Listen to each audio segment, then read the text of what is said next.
దేవుని పరిశుద్ధ నామానికి మహిమ కలుగునుగాక. అందరూ ఆమేన్ చెప్పండి. ప్రభునందు ప్రియమైనటువంటి వారలారా, ప్రభునేసు క్రీస్తు నామంలో మీ అందరికీ శుభాలు తెలియజేస్తున్నాను. Bethel prayer ministries India Pentecostal దేవుని సంఘము తరఫున ఈ రీతిగా ఈ యొక్క క్రీస్తు సువార్త ఉజ్జీవ సభలను జరిగించడానికి దేవుడు బలపరిచి ఆయన ఆత్మచేత నడిపిస్తూ ఈ కార్యసిద్ధిని ఈ రీతిగా కార్యరూపం దాల్చడానికి కృపనిచ్చిన దేవునికిని ప్రేరేపించబడి ఆత్మచేత నడిపించబడుతున్న అభిషేక్త దైవజనులు తండ్రి సమానులు జాన్ తిమోతయ్య గారికి నా ప్రత్యేకమైన వందనాలు తెలియజేస్తున్నాను. అదే క్రమంలో వెనుకుండి భారాన్ని అంతటిని కూడా లీడ్ చేసినటువంటి డేవిడ్ కుమారయ్య గారు అనగా బుజ్జిబాబన్న గారికి వందనాలు తెలియజేస్తున్నాం. చక్కని సంగీతం అందిస్తున్న సోదరులకు ప్రత్యేకమైన వందనాలు తెలియజేస్తున్నాను. మా ప్రియుడు బాబురావుకి చాలా కాలం తర్వాత మరలా చూడగలిగాం. ఆ సుప్రసిద్ధ సువార్త గాయకులు ఆశీర్వాదం అన్నగారితో ఎక్కువ ఉంటాడు. ఈరోజు ఇలా ఉండడం కృప. ఆ చేరి ఉన్న మీ అందరికి కూడా క్రీస్తు పేట వందనాలమ్మా. ఇప్పుడు దాకా తెల్ల పౌరాలు చాలా ఇక్కడ ఉన్నాయి.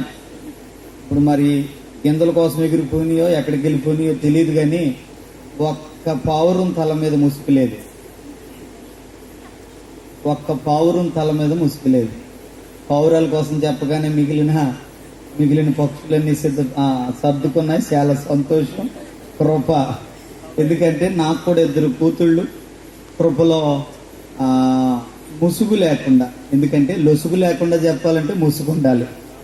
కారణం ఏంటంటే రైట్, ఎందుకంటే పెంటెకోస్తు సంఘాల్లో ఉన్నటువంటి ఒక గొప్ప కృప ఏంటంటే ముసుగు లేకుండా ఆడపిల్లల్ని గుళ్ళోకి రానివ్వం. అది ప్రభు ఇచ్చినటువంటి ప్రత్యేకత. కనుక బిడ్డలారా, సార్వత్రిక సంఘానికి కూడా అదే చెప్పాడు దైవజనుడు.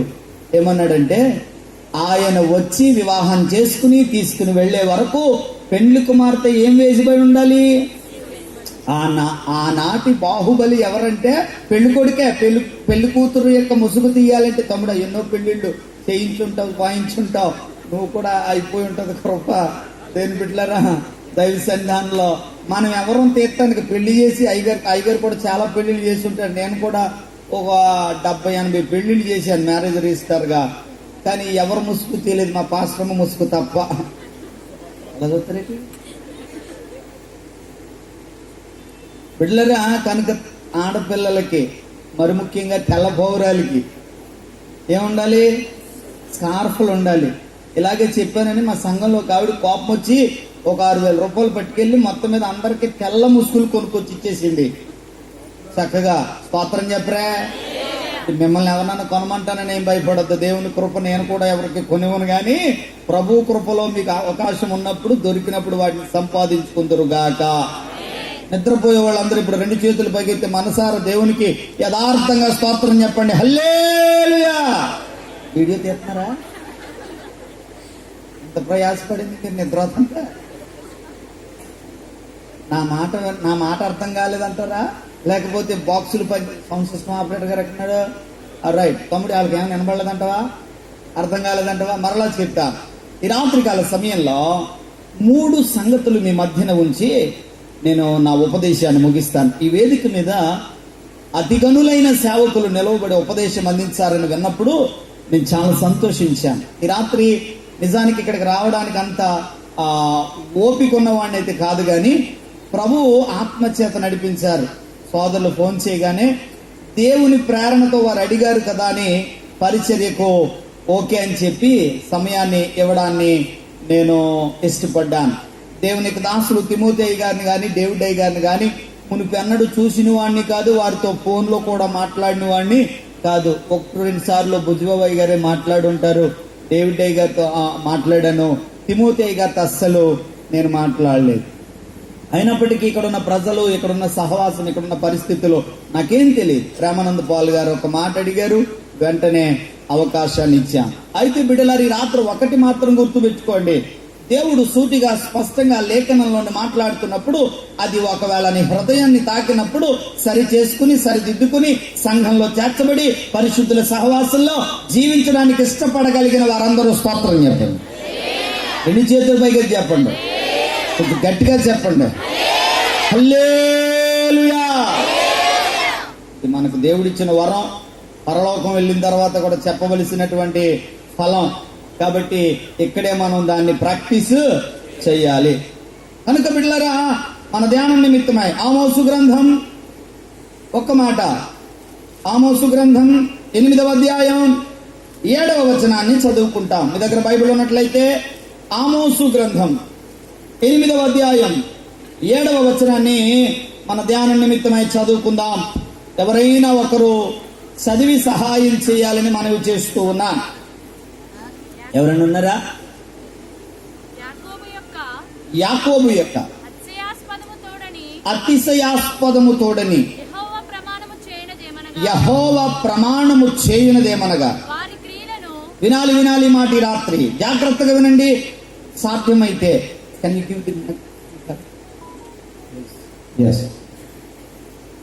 ఆ విషయాన్ని మనం ఈ రాత్రి చదువుతున్నాం. సోదరి చదువుతుండగా ఈ రాత్రి విందాం.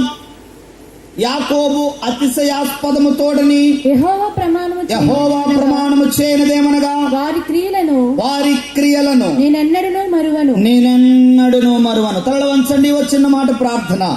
తలల వంచండి, వచ్చిన మాట ప్రార్థన. ప్రేమ కలిగిన మా తండ్రి, కృపా కనికరములు కలిగిన మా రక్షకుడా, నీ నామమునకు స్తోత్రములు వందనములు చెల్లిస్తున్నా. ఈ రాత్రి సమయంలో నీ సన్నిధి మాకు తోడుగా ఉంచమని వేడుకుంటున్నా. అద్భుతమైనటువంటి ఇక ఆహ్లాదకరమైన వేళలో ఇదిగో నీ సేవకుడను బలహీనుడను అయినప్పటికీ నీ పక్షమున నీ పాత్రగా నీ బోరగా వాడబడుటకు నిలబడి ఉండగా మీరే నీ పిల్లలతో సూటిగా స్పష్టంగా మాట్లాడి మహిమను మీరు పొందుకొనమని. ఏ మనిషి హెచ్చించబడకూడదు తండ్రి, ఏ మానవునికి ఘనత చెందకూడదయ్యా. సమస్త ఘనత మహిమ ప్రభావములు మీరే పొందుకోమని జ్ఞాపకం చేస్తూ మమ్మల్ని మేము తగ్గించుకుంటూ నీ నామాన్ని హెచ్చిస్తూ ఈ కొద్ది స్తుతులను సమర్పించి వేడుకొని పొందుకుని నా పరమ తండ్రి, ఆమేన్. అందరూ చెప్పండి ఆమేన్.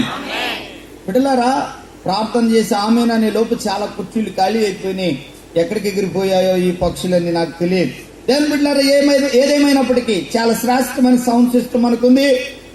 చాలా వేల రూపాయలు ఖర్చు పెట్టి ఈ యొక్క కార్యక్రమాలను దేవుని యొక్క దాసులు జరిగిస్తూ ఉన్నారు. ఉదయం అంతా పునరుత్థానపు ఆరాధనలో విజయుడైన యేసు క్రీస్తు ఆయన ఎగరవేసిన విజయ పతాకాన్ని పట్టుకుని మనమందరం ఊరేగుతూ వచ్చాం. అదే క్రమంలో ఆయన విజయాన్ని మనం కూడా అనుభవించడానికి ఇష్టపడుతూ వచ్చాం. దేవుని బిడ్డలారా, ఆ షెడ్డులో ఉన్న సహోదరులకు ప్రత్యేకమైన వందనాలు తెలియజేయడానికి ఇష్టపడుతూ ఉన్నాను. వారు కూడా తమ యొక్క శ్రద్ధను ఇక్కడ ఉంచడానికి ప్రయత్నం చేసి తమ యొక్క అవయవాలన్నిటినీ అనుకూలంగా ఆధీనంలో పెట్టుకుని వింటే బాగుంటుందేమో అని ఒక చిన్న మనవి.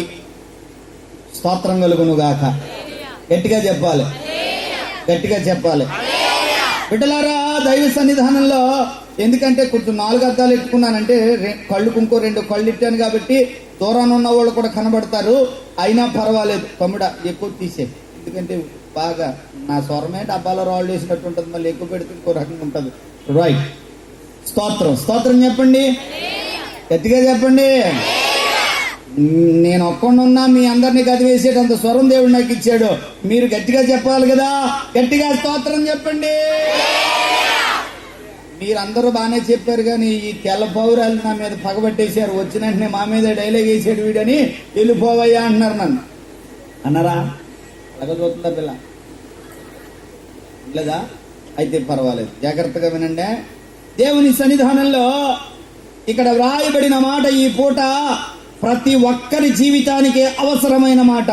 ఏమిటో చెప్పనా? ప్రభు అంటున్నాడు, యాకోబు యొక్క జీవితంలో యాకోబు యొక్క వంశం కొరకు మాట్లాడుతుంటున్నాడు, వారి క్రియలు నేనెన్నడూ మరువను. అమ్మా, మరలా చెప్తున్నాను ఈ మాట, వారి క్రియలు నేనెన్నడూ మరువను. ఈ మాట నాతో చెప్తారా? వారి క్రియలు నేనెన్నడూ మరువను.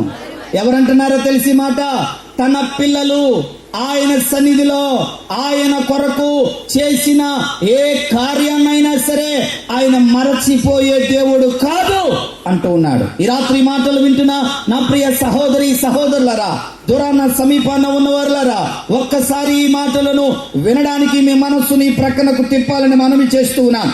ఏమిటో తెలుసా?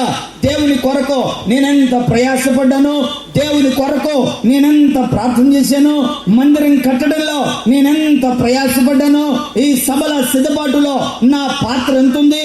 అయినా నన్ను గుర్తించేవారు లేరు, నాకు శభాష్ అనేవారు లేరు, నాకు హలో వెరీ గుడ్ అని చెప్పేవారు లేరు అని వాపోతున్నావేమో. గుర్తుపెట్టుకో, ఈ రాత్రి నా ప్రభు అంటున్నాడు, మృత్యుంజయుడైన ఆయన మాట్లాడుతున్నాడు, పునరుత్థానుడైన ప్రభువు నీతో మాట్లాడుతున్న మాట ఏంటో చెప్పనా, నేను వారి క్రియలు ఎన్నడూ మరువను అంటున్నాడు. వారి క్రియలు నేను ఎన్నడూ మరువను అంటున్నాడు. అంటే మీకు అర్థమయ్యేలా చెప్పనా, నువ్వేం చేసావో, పాటే పాడావో, ప్రార్థనే చేసావో, పరిచర్య చేసావో, పరదాలే పరిచావో, కుర్చీలే తుడిచావో, అన్నమే వడ్డించావో, సాంబారే వేసావో, గ్లాసులే తీసావో, ఆకులే ఎత్తావో, ఏమో నాకు తెలీదు.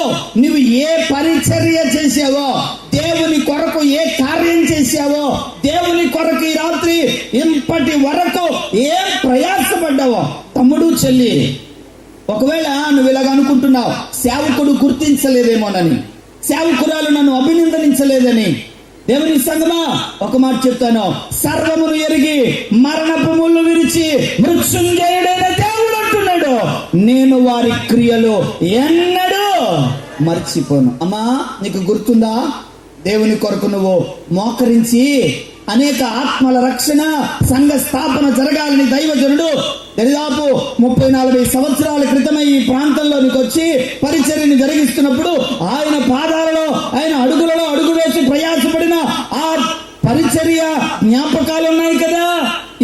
ఇప్పుడున్న వారికి ఎవరికి తెలియకపోవచ్చు, కానీ ఎప్పుడు అయ్యగారు ఒక్క మాట కూడా ఆ స్టేజీ మీద, ఆ మందిరంలో ఎప్పుడు నా పేరే చెప్పలేదే అనుకుంటున్నావేమో. అమ్మా ఒక్క మాట గుర్తుపెట్టుకో, నా ప్రభు అంటున్నాడు, వారి క్రియలో నేను ఎన్నడూ మరువను. ప్రియ తమ్ముడు, ప్రియ చెల్లి, దేవుని కొరకు మేము ఎంత ప్రయాసపడుతున్నాం. సభల ప్రారంభంలో అన్ని చేయాలంటే మేమే ఉండాలి, అన్ని తీయాలంటే మేమే ఉండాలి, అన్ని చక్కబెట్టాలంటే మేమే ఉండాలి, మా పేరు ఎక్కడా కనబడదే. తమ్ముడు చెల్లి, నేను మరలా చెప్పడానికి ఇష్టపడుతున్నాను ఈ రాత్రి, వారి క్రియలు నేను ఎన్నడూ మరువను. నా ప్రభు అంటున్నాడు, బాబు దేవుని కొరకు నువ్వు చేసిన పరిచర్య, చేసిన ప్రార్థన, నడిచిన నడక, చేసినటువంటి ఆ పనులను చూసావు, అది చిన్నదైనా సరే పెద్దదైనా సరే, నా ప్రభు అంటున్నాడు ఈ రాత్రి ఈ సభల పక్షంగా నా ప్రభు నీతో మాట్లాడుతున్నాడు. తమ్ముడు ఏమిటో తెలుసా, నీ క్రియలు నా దేవుడు మరిచిపోవడానికి అన్యాయస్తుడు కాదు. అందుకనే యోహాను, బాప్తిస్మం ఇచ్చి యోహాను ఒక మాట చెప్పాడు, ఆయన చెప్పులు వారు నాయనను విప్పుటకు నేను పాత్రుడను.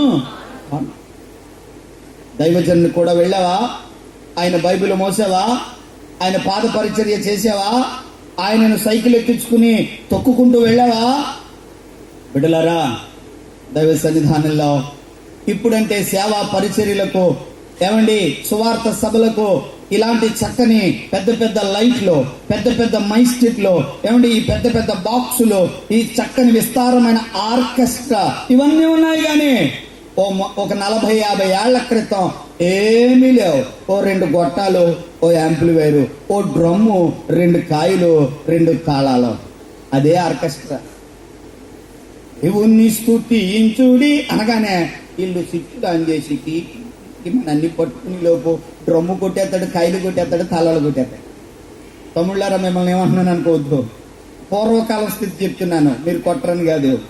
పూర్వం ఆత్మ నడిపింపు అలా ఉండేది. ఇప్పుడు అంతా కూడా అవి మోగితేనే ఆత్మ వస్తుంది. నన్ను మన్నించాలి. పూర్వం మందిరంలో, ప్రార్థనలో, స్తుతికోటంలో, ఆత్మకోటంలో ఆ దైవజనుడు నడిపిస్తున్నప్పుడు ఆ వాయిద్యాల ఆ సందనలో వారు ఆత్మను పొందుకుని మయమరచి సర్వశక్తులకు దేవుని సన్నిధిని కన్నులారా చూసేవారు. ఇప్పుడు లేదు. ఏమైపోయింది? చల్లారిపోయింది వారి భక్తి. కొన్ని విషయాల మీదకి ఆపాదించబడుతూ ఉంది. పూర్వం నడిచి వెళ్ళేవాళ్ళం, పూర్వం కింద కూర్చునే వాళ్ళం, పూర్వం ఎంత శ్రమ అయినా పడడానికి ఇష్టపడేవాళ్ళం.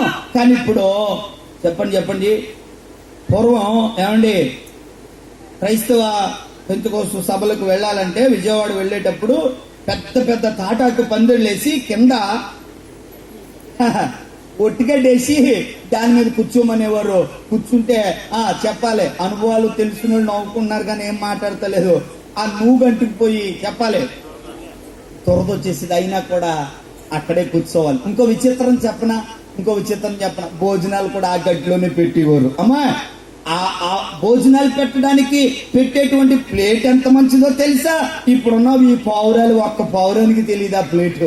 చెప్పనా, అది ఇస్తరాకు వేసిన సాంబార్ అంతా గడ్డిలో నుంచి ఆ ఇసుకలోకి వెళ్ళిపోయింది. సాంబార్ ఎక్కడ ఉందని చూసుకుని లోపు అది గబగబా కలుపుకుని తినేయాలి. హలో, ఆ రోజుల్లో సేవ, ఆ రోజుల్లో భక్తి. ఇప్పుడు నీకు తెలీదు. నా దేవుడు అంటున్నాడు, ఆ క్రియలు మరవలేదు, ఈనాడు నీవు చేసిన క్రియలు కూడా నేను మర్చిపోలేదు. గుర్తుపెట్టుకోండి నా దేవుని సంగమా, ఇప్పుడు పరిస్థితులు మారాయి కనుక సుఖభోగాలతో నీవు భక్తిని చేస్తున్నావు. ఇప్పుడు నువ్వు మోకరించవసరం లేదు, కుర్చీ మీద కూర్చునే చక్కగా సుఖవంతంగా భక్తి చేస్తున్నావు. అమ్మా, ఆనాడు ఎలా ఉన్నావో ఈనాడు ఎలా ఉన్నావో నా దేవుడు మర్చిపోయేవాడు. చెప్పాలి, మర్చిపోయేవాడు కాదండి. అయ్యగారు వెనకాల బరకాలు పట్టుకుని, డ్రమ్ము పట్టుకుని, పెట్రోమాన్స్ లైట్ పట్టుకుని వెళ్ళి ఆ వీధి అక్కడ కూటం అయిపోయాక మళ్ళా అవన్నీ పట్టుకుని వచ్చి అయ్యగారితో వచ్చి ఇంట్లో పెట్టి ప్రార్థన చేసుకుని అర్ధరాత్రి కాడ సైకిల్ ఉంటే సైకిల్, లేకపోతే నడిచింటికి వెళ్ళేటువంటి అనుభవాలు. ఇప్పుడు అలా కాదు. అయ్యగారండి వాటో వచ్చిందా అని అడుగుతుందో కాబట్టి చెప్పలేంటి పడిందా? ఇలాంటివి బాగానే పడతాయి మీకు. ఏమొచ్చిందా? ఎందుకమ్మా అని అడిగాను నేను. మీటింగ్కి వెళ్ళాలి కదండి అంటే అన్ని వృత్తులు పలుకుతుంది. ఎక్కడికి వెళ్ళాలంట? ఆ రోజుల్లో ఎన్ని కిలోమీటర్లు అయినా చెప్పండి, ఎన్ని కిలోమీటర్లు అయినా నడిచి. ఈ రోజున ఆటోలు పెట్టాలి, వ్యానులు పెట్టాలి, ఇంకేవేవో చేయాలి. నేను అంటున్నాను నా దేవుని సంగమా, నీ క్రియలను మర్చిపోవడానికి నా దేవుడు అన్యాయస్తుడు కాదు. ఒక వ్యక్తిని మీకు జ్ఞాపకం చేస్తాను, చాలా పరిచయమైన వ్యక్తే. ఆమె జీవితానికి విధవరాలు. కానీ దేవుడు ఆమెతో ఒక మాట చెప్పాడు, అమ్మా నువ్వు నా సేవకుని పోషించాలి అని చెప్పాడు. ఎవరిని పోషించాలి? చెప్పాలి, ఎవరిని పోషించాలి? డబ్బున్న వాళ్ళతో మాట్లాడు, పరిచర్యకు సహకరించమని ఎవరితో మాట్లాడతాడో తెలుసా? విధవరాలతోనే, లేని వారితోనే మాట్లాడు. ఉన్నవాడు ఎవడికి ఉపయోగపడ్డాడు. ఇలా చెప్పనా, నన్ను మన్నించాలి, సముద్రంలో నీళ్ళు ఎవరికి ఉపయోగపడవు. హలో, సముద్రంలో నీళ్లు ఎవరికి ఉపయోగపడవు. కానీ ఒక చిన్న పిల్ల కాలువలో నీళ్లు ఎవరైనా పూర్వం తాగేవారు. చిన్న చెరువులో నీళ్లు ఎవరైనా తాగేవారు. ఓ నూతులో నీళ్లు ఎవరైనా. అంటే నేను అంటాను, ఓ చిన్న వ్యక్తే గొప్ప కార్యానికి పునాది వేశాడు తప్ప గొప్పవారు ఎవరో కూడా దేవుని కొరకు ఉపయోగపడిన వాళ్ళు నమ్మితే స్తోత్రం చెప్పు. గట్టిగా చప్పట్లు కొట్టి ప్రభు మనం చెల్లించండి. ఎందుకో చెప్పినా ఆ విధవరాలతో అంటున్నాడు, ఆ దేశంలో చాలా మంది ఉన్నారు కానీ ఆ విధవరాలతో మాట్లాడాను. అమ్మా, దైవజనుడు నీ దగ్గరకు వస్తాడు, ఆయనకు చేయవలసిన సఫర్లు చేయి, నీవు ఆయన చెప్పినట్లుగా చేస్తే ఆయన్ను పోషిస్తాను, నిన్ను కూడా పోషిస్తాను. నమ్మితే దేవునికి స్తోత్రం చెప్పండి. రాత్రి సమయంలో ఆమె దేవుని మాట చొప్పున దైవజనుడు వచ్చినప్పుడు వాస్తవం చెప్పింది. అయితే ఆ సంభవంలో ఒక్క మాట నేను మీకు జ్ఞాపకం చేయడానికి ఇష్టపడతాను. రాజుల మొదటి గ్రంథం 17వ అధ్యాయం 15వ వచనం చదువుతారా? రాజుల మొదటి గ్రంథం 17వ అధ్యాయం. ఇశ్రాయేలుల దేవుడైన యెహోవా సెలవిచ్చి ఉన్నాడను అంతటా ఆమె వెళ్ళి ఏలియా చెప్పిన మాట అండర్లైన్ దిస్ పాయింట్, ఏలియా చెప్పిన మాట చొప్పున చేయగా. వినాలి, ఏలియా ఎవరు? దైవజనుడు. ఏలియా ఎవరు? ప్రవక్త. ఏలియా ఎవరు? దేవునికి మనుషులకు మధ్యవర్తి. కాబట్టి ఇప్పుడు ఒక దైవజనుడు వచ్చి ఆమెతో మాట్లాడుతున్నప్పుడు ఆ మాట్లాడుతున్న మాట ఏమిటో అని ఆమె విని వెళ్ళి అక్కడ అంటుంది, ఏలియా చెప్పిన మాట చొప్పున చేయగా. ఆగండి ఇక్కడ కొంచెం. మీకు దేవుడు ఒక దైవజనుని ఇచ్చారు, శ్రేష్టమైన ఉపదేశాన్ని అందించగల అనుభవాన్ని ఇచ్చారు. ఆయన నోట నుండి వచ్చుతున్న ప్రతి మాటను శిరసావహిస్తూ అనుసరిస్తున్నావా? అయ్యగారు చెప్పినట్లే చేస్తున్నావా? అందరికీ చెప్తారు కానీ కొందరే పాటిస్తారండి. హలో, అందరికీ చెబుతారు కానీ వినాలి. ఎందరు పాటిస్తారట? కొందరే పాటిస్తారా అమ్మా? అందుకని ప్రభు లేఖనాలు చెప్పకనే చెప్పారు, పిలవబడిన వారు అనేకులు కానీ ఏర్పరచబడిన వారు కొందరే. అమ్మా, ఏర్పరచబడిన గుంపులో నీవు నీ కుటుంబం ఉంటే ఆనాడు నోవహు కుటుంబం మాత్రమే ఏర్పరచబడింది, ఇంకెవ్వడు ఏర్పరచబడలేదు. 100 సంవత్సరాలు ప్రకటించాడు నోవహు సువార్త, కానీ ఎవ్వరు అతని మాట విననే తెచ్చాడు. వీడు ఇక్కడ ఎందుకు కడుతున్నాడు? వాడా ఊరు మయాన్ని కడతాడు. ఎవడన్నా ఒడ్డున కట్టాలి, నీటి ప్రవాహం దగ్గర కట్టాలి. ఇక్కడ ఎందుకు కడుతున్నా? నీకు బుర్ర పని చేస్తలేదు మోషే. నోవహు నీకు బుర్ర పని చేయట్లేదు అన్నాడు. నోవహుతో మాట్లాడిన వాళ్ళు అందరి దగ్గర దేవుడు చెప్పాడు చేస్తున్నాను అంటున్నాడు. కట్టాడు, అందరిని రమ్మన్నాడు. మనుషులకు చెప్పాడు, వినలేదు. ఎవరికి చెప్పాడు? పక్షులకు, పశువులకు, పురుగులకు, ప్రాకు పురుగులకు, ఎగురు పక్షులకు అన్నిటికీ చెప్పాడు. అన్ని జతలుగా వచ్చి లోపల కూర్చున్నాయి. విచిత్రం ఏంటో చెప్పనా?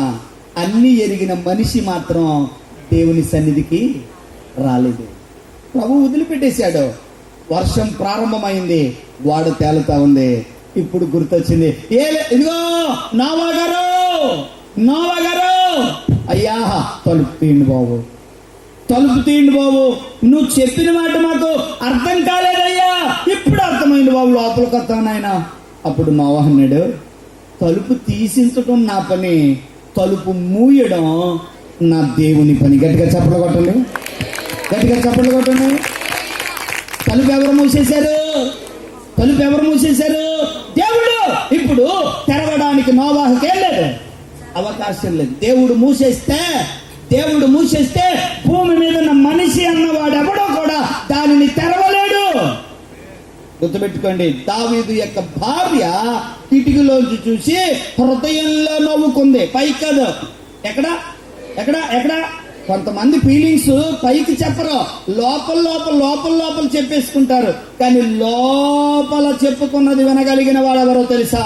జీవము కలిగిన నేను ప్రకటిస్తున్నా, ఈ రాత్రి నేను బోధిస్తున్నా, జీవము కలిగిన పునరుత్థానుడైన యేసు నమ్మిన వారు స్తోత్రం. ఆయన విన్నాడు. ఆమె గర్భమును చేశాడు.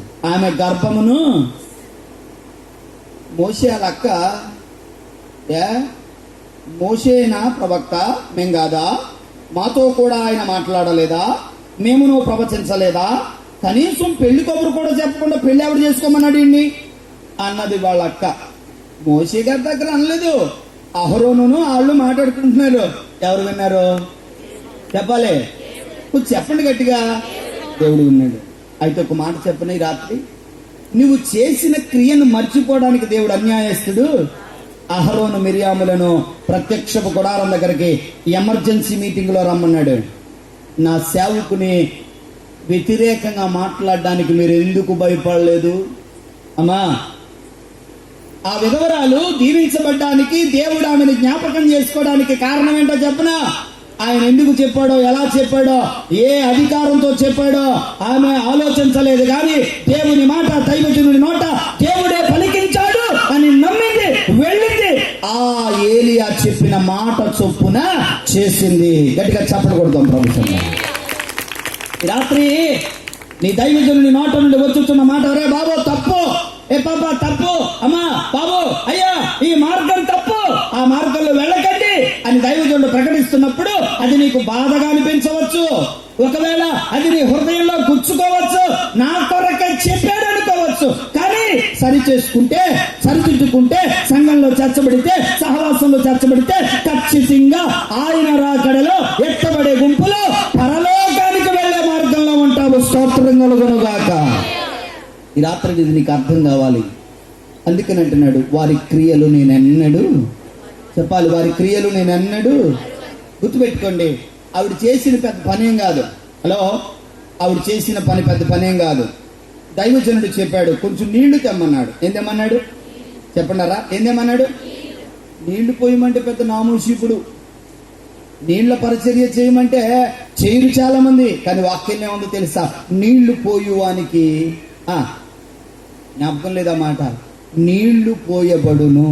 అమ్మా, నేను ఇందాక వస్తున్నప్పుడు ఆరాధనలు ముగించుకుని నేను పాస్టర్ గారి కారులో వస్తా ఉంటే బొబ్బర్లంకకి పేరవరానికి మధ్యన ఒక 60-70 సంవత్సరాల వయసు కలిగిన దంపతులు ఇద్దరు ఎక్కడికో వెళ్ళి వస్తున్నారు. ఎక్సెల్ సూపర్ మీద ఉన్నట్టుండిగా అలా ఆగి అలా పడిపోయారు రోడ్డు మీద. గబగబా కారు ఆఫ్ చేసి బయటికి దిగాను నేను, నా భార్య. వెళ్ళాం. ఆవిడ పడడం అపస్మారక స్థితిలోకి వెళ్ళిపోయింది. గాయాలేం అవ్వలేదు కానీ కాన్షియస్ కోల్పోయింది. ముఖం మీద నీళ్లు కొట్టాం, లేపి కూర్చోబెట్టాం. చాలాసేపటి వరకు లేవలేదు. బిడ్డలారా గమనించండి, ఆమె తన భర్తతో చెబుతుందంట, అయ్యా నాకు నీరసంగా ఉంది, కళ్ళు తిరుగుతున్నాయి, బండి ఆఫ్ చేయి అని. పర్లేదు దగ్గరకు వచ్చేసాం అంటూ వెళుతున్నాడు. అలా బ్రేక్ కొట్టగానే పడిపోయింది. బిడ్డలారా ఒక మాట నేను చెప్తా ఉన్నాను, నువ్వు ఏ కార్యానికి నువ్వు సహకరిస్తావో ఆ కార్యానికి ప్రతిఫలం ఇవ్వగలిగిన దేవుడు నీతో ఉన్నాడని నువ్వు గుర్తుపెట్టుకోవాలి. స్తోత్రం చెప్పండి. ఎందుకో తెలుసా, నేను పరిచర్యకు వస్తున్నాను, నాకు టైం అయిపోతుంది, సమయానికి ఇక్కడికి రావాలి. కానీ అక్కడ ఆగమని ఆత్మదేవుడు అడ్డగించాడు నన్ను. ఆగకపోతే తప్పెవరిది? దేవుని కాదు, నాదే. అమ్మా, దైవజనుడు చెప్పిన మాట ప్రకారంగా చేయకపోతే విషయం చెప్పిన, నా కారులో మంచిలు లేవు, వాటర్ బాటిల్స్ లేవు. ఆ దారిపోయే వాళ్ళని నేను ఆపుతున్నాను. సార్, మీ దగ్గర వాటర్ బాటిల్ ఉందా? ఎందుకు నాకు ఆ పని అవసరమా? నాకు లేదు. ఆ వ్యక్తి అపస్మారక స్థితిలోంచి బయటికి రావాలంటే కానీ నీళ్లు ముఖం మీద కొట్టాలి. ఎట్లరా ఆ నీళ్లను అడిగి ఎప్పుడైతే ఆమె మీదకు చల్లామో ఆమె మరలా స్పృహలోనికి వచ్చింది. బాబు, దేవుళ్ళగా వచ్చి కాపాడో బాబు అంటున్నాడు. పర్వాలేదమ్మా, నేను ప్రార్థన చేసి కారెక్తా ఉంటే, బాబు మీరు పాస్టర్ గారా అని అడిగి, అవునమ్మా అన్నాను. స్తోత్రం చెప్పండి. బిడ్డలారా, అది నా పరిచర్య కాదు, నాకు అవసరమైన పని కాదు. కానీ ఆగం ఎందుకో తెలుసా? మానవతా దృక్పథంతో మనం ఆ పని చేయాలి, ఖచ్చితంగా చేయాలి. వారెవరైనా సరే, ఏ పరిస్థితిలో ఉన్నవారైనా సరే, చేతనైనప్పుడు, చేయగలిగినప్పుడు, సత్తా ఉన్నప్పుడు ఖచ్చితంగా చేయవలసిందే. నమ్మిన వారు స్తోత్రం చెప్పండి. చేయగలిగిన ఓపికండి కూడా చేయలేకపోతున్నామంటే నా దేవుడు అంటున్నాడు, వారి క్రియలు నేను అన్నడు మరో. గుర్తుపెట్టుకు ఈ రాత్రి ఎన్ని సందర్భాలలో ఇలాగో నీవు దాటి వెళ్ళిపోయావో, చేయడానికి అవకాశం దొరికినా నాకెందుకులే అని వెళ్ళిపోయావో. కానీ విధవరాలు దాటిపోనివ్వలేదు అంటుంది. అయ్యా నిజం చెప్తున్నానయ్యా, అయినా సరే ఏలియా చెప్పిన మాట చొప్పున చేయగా. ఎవరు చెప్పిన మాట? దైవజనుడు చెప్పిన. వినాలి. జ్ఞానుల జ్ఞానాన్ని వ్యర్థపరుస్తానన్నాడు, శూరుల బలాన్ని వ్యర్థపరుస్తానన్నాడు. కానీ ఒక మాట చెప్పిన, దైవజనుని మాట రూఢిపరుస్తానన్నాడు. నమ్మిన వారు స్తోత్రం చెప్పండి. ఈ స్థలములో ఉన్న ఆ ప్రవక్త, ఆ దైవజనుడు అవునంటే అవును, కాదంటే కాదు, అంతే. స్తోత్రం చెప్పాలి గట్టిగా. ఎందుకో తెలుసా? దేవుడు ఆ పట్టణమునకు ఆ దైవజనుని బట్టి క్షేమాన్ని ఇస్తా ఉన్నాడు. గట్టిగా స్తోత్రం చెప్పాలి. రామానంద పాల్ గారికి తెలుసు, నాకు కూడా తెలుసు, గోవలంక అనే ప్రాంతం. పాండమిక్ సిచ్యువేషన్స్ మధ్య కరోనా సమయంలో ఆ గోవలంక అనే ప్రాంతంలో ఒక్క కరోనా పేషెంట్ కూడా లేడే. అందరికి అన్నకు కూడా తెలుసు అంట. రైట్, అయ్య గారికి, తండ్రి గారికి. బిడ్డలారా, ఆ ఊరు ప్రెసిడెంట్ గారు సాక్ష్యం చెప్పాడు. నేను ఆ ఊరు వెళ్ళినప్పుడు, బాబు మీరు ఎవరో నాకు తెలియదు కానీ వెళ్ళరండి అన్నాడు. సార్ చెప్పండి అన్నాను. ఈ ఊళ్ళో ఈ పాటర్ గారు బట్టి మా ఊళ్ళోకి ఆ కరోనా రోగం రాలేదన్నాడు. గట్టిగా చప్పలు కొట్టండి, గట్టిగా గట్టిగా చప్పలు కొడదా, గట్టిగా చప్పలు కొడదా. ఎట్లరా దైవజనుడు ఆ పట్టణంలో ఉన్నప్పుడు, దైవజనుడు ఆ గ్రామంలో ఉన్నప్పుడు, దైవజనుడు ఆ ప్రదేశంలో ఉన్నప్పుడు, ఆ పట్టణమునకును, ఆ గ్రామమునకును, ఆ ప్రాంతమునకును నా దేవుడు క్షేమాన్ని ఇవ్వగలడు. అందుకంటున్నాడు, దైవజనుడా నీ క్రియలు నేనెన్నడూ మర్చిపోలేదు. కొన్ని సందర్భాలలో సేవకులంగా మాకు గుండెలు కరిగిపోతూ ఉంటాయి. ప్రభువా ఇన్ని సంవత్సరాల నుంచి కష్టపడుతున్నామే, ఇన్ని సంవత్సరాల నుంచి మోకాళ్ళని కన్నీరు కారుస్తున్నామే, అది ఇంకా మారలేదయ్యా, అది ఇంకా మందిరానికి రాలేదయ్యా, వాళ్ళు ఇంకా నీ నామాన్ని ఎరగలేదయ్యా అన్నప్పుడు ప్రభు అంటున్నాడు, దైవజనుడా ఏ మాత్రము చింతించవద్దు, నీ క్రియలు నేనెన్నడూ మర్చిపోను. మర్చిపోవుటకు నేను అన్యాయస్తుడను కాదు. ఓపిక ఉన్నంత వరకు, ఆరోగ్యం ఉన్నంత వరకు, సత్తు ఉన్నంత వరకు ప్రకటించు. ఖచ్చితంగా నా కార్యాన్ని నేను ప్రకటించటం నీ వంతు, కార్యము చేయుట నా వంతు అన్నాడు ప్రభు. స్తోత్రం చెప్పండి, గట్టిగా చెప్పండి. మీ ముందు నిలబడి మాట్లాడుతున్న నేను ఒక దైవజనుని కుమారుణ్ణి. మా తండ్రి గారికి మేము 3 సంతానం. మా నాన్నగారు బ్రైలీ లెక్చరర్. ఆయన పుట్టుకతో గుడ్డివాడు కాదు, పెరిగిన తర్వాత లోకానుసారంగా తిరిగాక దేవుడు కళ్ళు తీసేశాడు. ఇప్పటికీ కళ్ళు లేని వ్యక్తిగానే ఉన్నాడు. మేము పుట్టిన తర్వాత మేము ఎలాగున్నామో తెలియదు, మా పిల్లలు ఎలా ఉన్నారు, మా భార్యలు ఎలా ఉన్నారో తెలియదు. కానీ మా నాన్నగారు 11 సంఘాలు కట్టి సేవకులకు అప్పగించి ఇంకా పరిచర్యలో ఉన్నారు. స్తోత్రం చెప్పండి. ఆయనకి 2 కళ్ళు కనబడవు. చూసిన వాళ్ళు ఈయన గుడ్డోడు అంటే నమ్మరు. కళ్ళు పోవడానికి కారణం ఏంటని అడిగిన రోజు నేను అడిగితే ఆయన అన్నాడు, ఆయన మాట ఏం లేదని తీసేసాడు కళ్ళు అన్నాడు. ఒకటే సమాధానం, ఆయన మాట ఏం లేదని కళ్ళు తీసేశాడు. మరి ఏం చేశాడు? కళ్ళు తీసేసాడు, కానీ ఆయన వరాన్ని మాత్రం నా నోట పెట్టాడు. ఆయన వరాన్ని, ఆయన మాటను నా నోట పెట్టాడు. ఇదిగో ఇన్ని ప్రాంతాలు తిరిగి సేవ చేయడానికి, పరిచర్య చేయడానికి, ప్రభు నామమును బట్టి సంఘాలు కట్టి, సేవలు కట్టి, సేవకులకు అప్పగించడానికి కృపనిచ్చాడు. ఇదిగో ఈ రోజుకి ఇలాగున్నా నమ్మితే స్తోత్రం చెప్పన్నాడు మా నాన్న. బిడ్డలారా, ఆయన అంధత్వం ఆయన పరిచర్యకు అడ్డం కాలేదు. ఈరోజు అవయవాలన్నీ బాగున్నాయి, ఆస్తుంది, ఐశ్వర్యం ఉంది, వాహనాలు ఉన్నాయి. ఏది దేవుని కొరకు వాడావు? ఏది దేవుని కొరకు ఇచ్చావు? ఏది దేవుని కొరకు త్యాగపూరితమైపోయావు?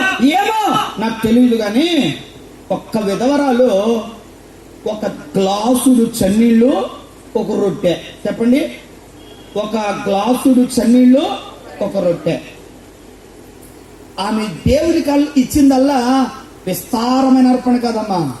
ఒక చిన్న రొట్టె, ఒక చిన్న గ్లాసు నీళ్లు. నేను చెప్పను, ఈ రాత్రి ఆమె చేసిన కార్యాన్ని దేవుడు మరిచిపోయిన వాడు కాదు. ఏం జరిగింది చదువుతావు తల్లి? Can you continue that? అక్కడ అంటాడు, అంతటా ఆమె వెళ్లి ఏలియా చెప్పిన మాట చొప్పున చేయగా ఆమెయు అతడును ఆమె ఇంటి వారును అనేక దినములు భోజనము చేయుచు. 16వ వచనం, ఎవరి ద్వారా? వినాలి మరలా, ఎవరి ద్వారా?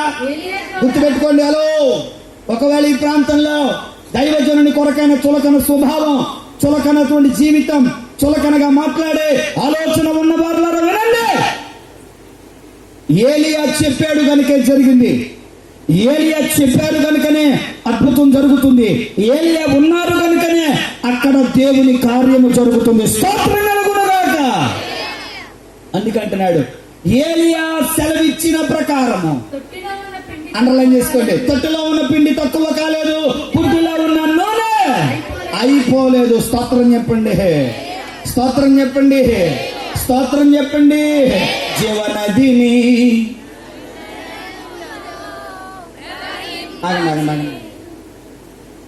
పావురాలు ఏమన్నా పాడాయా అంటే వీళ్ళకి జీవనది తెలదు, కానీ మన మాధవపట్నం సెంటర్లో ఉన్న మురుక్కాలు మాత్రం తెలిసి వీళ్ళకి. ఆ మురుక్కాలు పక్కన ప్లాస్టాలో నరండిలో ఏంటది ఏంటది అది మాత్రం తినేస్తారు వీళ్ళు. అనేది పాట మాత్రం తెల్లదంట కదా వీళ్ళకి. వాళ్ళు పాడుతూ ఉంటే పళ్ళు వస్తారు వాళ్ళ ఎంకల. సంఘంలో పాటల సమయానికి వస్తే కదా వీళ్ళు ఎప్పుడు వస్తారంటే ఆర్కెస్ట్రా వాళ్ళు కాదు ఎవరిలో ఆర్కెస్ట్రా వాళ్ళు వచ్చాక వస్తారు వీళ్ళు. మా సంఘంలో జ్ఞానమూరు ఉన్న పిల్ల ఉంది అంటే మాటలు కరెక్ట్గా పలకదు. ఆవిడ అంటుంది అంటుంది. పాట పాడే పిల్ల అన్నాను నేను.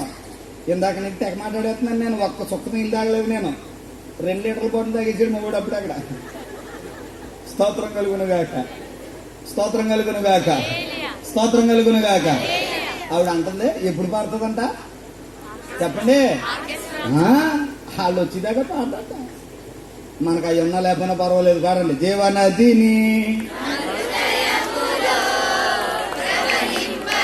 అది నిజమైన పెంచుకోవాలి సంఘం అంటే. జీవనదిని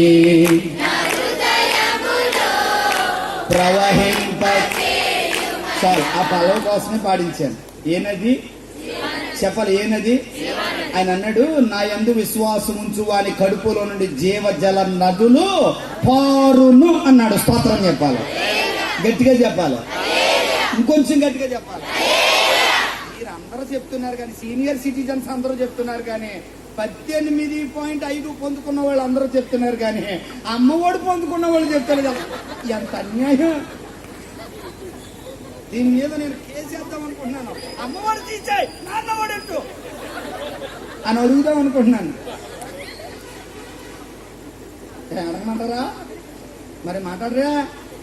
గట్టిగా చెప్పాలి. స్తోత్రం. సరిపోలేదు, ఇంకా చెప్పాలి. సరిపోలేదు, ఇంకా చెప్పాలి. ధ్యానం తీసేస్తున్నాడు బాబాయ్ పోయిలాకుండా. బిడ్డలారా వినండి, ముగించేస్తాను, సమయం అయిపోయింది. బాబా బొక్క కట్టేసావు బాబా, ఇందాక నుంచి శాఖ చెప్పేస్తున్నావు, ముగించే బాబా అన్నట్టు చూస్తున్నాను నా. ఇంకా అమ్మ ముగించేస్తాను, వినండి. ఒకే ఒక మాట, 3 మాటలు చెప్దామని నిలబడ్డాను. ఒక మాట ఇంకా అవ్వలేదు. దేవుని కృప ఉంటే ఈ ఒక్క మాటను ముగించి, దేవుని చిత్తమైతే బ్రతికి ఉంటే, దేవుని కృపలో మరలా ఆహ్వానం పలికితే ఆ దేవుని సన్నిధానంలో మిగిలిన మొక్కలు అప్పుడు విందాం. దేవునికి మహిమ కలుగునుగాక. వినండి, ఈమెతో ప్రభు చెప్పిన మాట ప్రకారంగా అక్కడ రాయబడిన మాట ఏమిటో తెలుసా? తొట్టిలో ఉన్న పిండి, బుడ్డులో ఉన్న నూనె. మీరు ప్రారంభానికి వెళ్ళిపోతే 12వ వచనంలో ఆవిడ అంటది, తొట్టులో పట్టెడు పిండి, బుడ్డులో కొంచెము. పట్టెడు పిండి, కొంచెము నూనె. చెప్పండి, పట్టెడు పిండి చెప్పాలి. పట్టెడు పిండి, కొంచెము నూనె. ఎంత వస్తుంది? గుప్పుడు పిండి అంత నూనె చుక్క ఏమట్టొస్తుంది? మామూలుగా సరైనోడు తింటే పిల్లపేగులో కూడా రాదు అంటారు. కానీ విశ్వాసంతో ఆ పట్టెడు పిండే పిసికింది, ఆ 4 చుక్కలే వేసింది, దానిని అప్పముగా కాల్చింది, గ్లాసుతో నీళ్లు తీసుకుంది, పట్టుకెళ్లి దైవజనుడి దగ్గర పెట్టింది. దైవజనుడు దాన్ని కృతజ్ఞతలు చెల్లించి ప్రార్థించి భుజించి పరిచర్యకి వెళ్ళిపోయాడు. ఇంటికెళ్ళింది, మరలా ప్రార్థన చేసుకుంటుంది. దేశంలో ఎక్కడ కూడా ఎవరింట్లోనూ భోజనం లేదు. ఈవిడింట్లో ఉన్న పిండి కూడా అయిపోయింది. పిల్లోడు అడుగుతున్నాడు, అమ్మా ఆకలేస్తుందే? ఆ ఉన్నదేమో పట్టుకెళ్ళి పాప గారికి ఇచ్చేసి, నాకు ఆకలేస్తుంది, ఏం పెడతావే? పిల్లోడు బాధ చూడలేక, సరేలే విశ్వాసంతో ఏమైనా ఉందా అని. దేంతో చెప్పాలి? దేంతో చెప్పాలన్నమాట? దేంతో? విశ్వాసంతో. మా అమ్మగారు సేవకులు వచ్చారంటే మా నాయనమ్మ కానీ మా నాన్నగారు కానీ మా అమ్మగారు కానీ ముందు వాళ్ళకి పెట్టాక కానీ మాకు ఎట్టివారు కాదు. ఓ రోజున అలాగే బియ్యం అయిపోయినాయి, మాకు వంట చేయడానికి లేవు. విశ్వాసంతో మా అమ్మగారు బియ్యం పెట్టులో చేయట్టింది, తౌడు బియ్యం దొరికాయి. స్తోత్రం చెప్పండి, గట్టిగా చెప్పండి. ఇప్పుడు ఈవిడ కూడా విశ్వాసంతో ఆ తొట్టు దగ్గరికి వెళ్ళి, ప్రభువా ఏమైనా మరో గుప్పుడు పిండి దొరికితే నా పిల్లోడికి పెడతాను ప్రభువా అని విశ్వాసంతో తొట్టులో చేయి పెడుతుంటే, చెప్పండి ఇప్పుడు, తొట్టె నిండా పిండి. ఏ పిండి? ఏ పిండి? స్వచ్ఛమైన పిండి. గట్టిగా చెప్పడం కొట్టండి. బుట్టె నిండా శ్రేష్టమైన నూనె. మంచి మాట పలికాడు. స్వచ్ఛమైన పిండి, శ్రేష్టమైన నూనె. మంచి ప్రసంగం. ఇక్కడ ప్రసంగం చేస్తుంటే నేను ప్రసంగం తయారు చేసేసుకుంటున్నాను. చూసారా? దేవుని సంధానంలో మరొక చోట దీనిని వాడుదును గాక. స్తోత్రం చెప్పాలి, స్తోత్రం చెప్పాలి. ఏ పిండి? చెప్పండి, ఏ పిండి? స్వచ్ఛమైన పిండి, శ్రేష్టమైన. కరువు తీరిపోయే వరకు ఆవిడ తిన్నదట, ఆమె ఇంటి వారు తిన్నారట, దైవజనుడు కూడా. అమ్మా దైవజనునికి అంత పెడితే ఓ మాట చెప్పనా, లేఖనం చెప్పిన మాట ప్రకారంగా ఈ ఈ ఈ ఈ క్రమం నీ కుటుంబంలో ఉంటే నువ్వెంతగానో దీవించబడతావు. నీ కుటుంబంలో ఉన్న వారితో కలిపి దైవజనుని కూడా లెక్క పెట్టుకుని ప్రతి కార్యంలోనూ కూడా వారికి కూడా నువ్వు ప్రత్యేకతను నీ కుటుంబంలో ఇవ్వగలిగితే నీ కుటుంబము యొక్క స్థితి అక్కడ ఉంటుంది. నమ్మిన వారి గట్టిగా చప్పట్లు కొట్టి ప్రభువుకు మహిమ చెల్లిద్దాం. హల్లెలూయా. చెప్పడానికి సమయం లేదు, కానీ మా సంఘంలో కొన్ని కుటుంబాలు ఉన్నాయి. వాళ్ళు ఏం కొన్నా వాళ్ళ కుటుంబంతో పాటు నా కుటుంబానికి కూడా ఉంటాయి అక్కడ. ఎప్పుడైనా నేను వెళ్ళినప్పుడు అయ్యారండి ఈ మీయి అంటారు. ఎందుకమ్మా, మన వాళ్ళు ఒక 3 ఫ్లోర్లు ఇల్లు కట్టారు. అన్ని గదులు ఓపెన్ చేస్తున్నప్పుడు ఫస్ట్ గదిని రిబ్బన్ కట్ చేసాకన్నారు, అయ్యారు ఇది మీదే అన్నారు. ఎందుకమ్మా, మీరు వచ్చినప్పుడు ఇందులో విశ్రాంతి పొందలయ్యారు, మీ కొరకే ప్రత్యేకించాం. ఎందుకో, అయ్యా దేవునికి మా ఇంట్లో చోటిస్తే మా జీవితాలు బాగుంటాయని మేము నేర్చుకున్నామయ్యా అంటుంది ఆవిడ. స్తోత్రం చెప్పండి. ఓ మాట అడుగుతాను, ఏమనుకోకుండా, మళ్ళీ వస్తున్నారానో తెలియదు కానీ ఊరు, మీ ఇంట్లో వంటగది ఉందా? ఉందని చెప్పండి. మగుళ్ళు అడుగుతానంటే ఆడనడుగుతాను. ఇంకా మీరు కరోనా టైంలో చేశారు కానీ ఇప్పుడు మీరు కాదులేండి, మీరు చెప్పండి. అమ్మా వంటగది ఉందా? పడగది ఉందా? సిరిగిపోయిన వాటిని నేర్చుకోవడానికి దాన్ని ఏదో అంటారు, పులి ఏమంటారు? కోర్ రూమా? నాకు ఇంగ్లీష్ రాదు. మామూలుగా అంటే దాన్ని వేస్ట్ రూమ్ అంటారు, అనవసరమైన గది అంటారు. దాంట్లో కూడా దానికి కూడా ఒక గది ఉంటుంది. ఇరిగిపోయి, సిరిగిపోయి, పాడైపోయి, పొట్టయిపోయి అన్ని అందులో వేసుకోవడానికి. ఇప్పుడు నేను అడుగుతున్నాను, మన ముఖం కాళ్ళు చేతులు కడుక్కోవడానికి కూడా ఒక గది, దాన్ని కూడా ఏదో అంటున్నారు. ఏ రూము చెప్పాలి? ఏ రూము? వాష్రూమ్ అంటే తెలియక నా కూడా వచ్చిన పాస్ గారు పెద్ద హోటల్లో తెగ తిరిగేస్తున్నాడు రూమ్లన్నీ. నేను వెళ్ళి కార్యక్రమం చేసుకుని వచ్చేది, నేను అక్కడ కూర్చున్నాను, ఇంకా తిరుగుతున్నాడు అటు ఇటు. ఏమయ్యా తిరుగుతున్నావు? నన్ను వాష్రూమ్ అంటే ఎక్కడ ఉందో తెలుస్తలేదు బాబు అన్నాడు. వాష్రూమ్ అంటే ఏంటి కదా నాయన, బాత్రూమ్ అని. అయ్యో అవో దానికి పేరింటారయ్యో, చచ్చిపోతున్నాడు దగ్గర నుంచి చెప్పరా అంటున్నాడు. స్తోత్రం చెప్పండి, స్తోత్రం చెప్పండి. రైట్, అన్నిటికీ గదులు ఉన్నాయి కదమ్మా. పూర్వం మా నాన్నగారు వాళ్ళ నాన్నగారు భయంకరమైన లోకానుసారమైన భక్తి కలిగిన వాడట. 11 రామాలయాలు కట్టించాడట మా తాత దేవుని కృపలో. తర్వాత మా నాన్నగారు 11 మందిరాలు కట్టి దాన్ని పాప విమోచన చేసుకున్నట్టుగా ఉన్నాడు. స్తోత్రం చెప్పండి. అయితే వాళ్ళకి దేవుడు గది అని ఉంటుంది. ఏ గది? అది చెప్పండి, గట్టిగా చెప్పండి. ఎంతమంది ఇళ్లలో ఉన్నాయి? వాళ్ళండి ఉన్న తలంలో మా ఊడికి నాకు మా ఆయన గారికి రాలేదు గది. సరిపోలేదు చోటు. 6 వేద్దాం అనుకున్నాం, కుదరలేదు. 5 వేసాం. వీలైపోతుంది ఆవిడ. 6 అటు 6 ఇటు 6 ఉండాలంట. ఉన్నదే 4.5.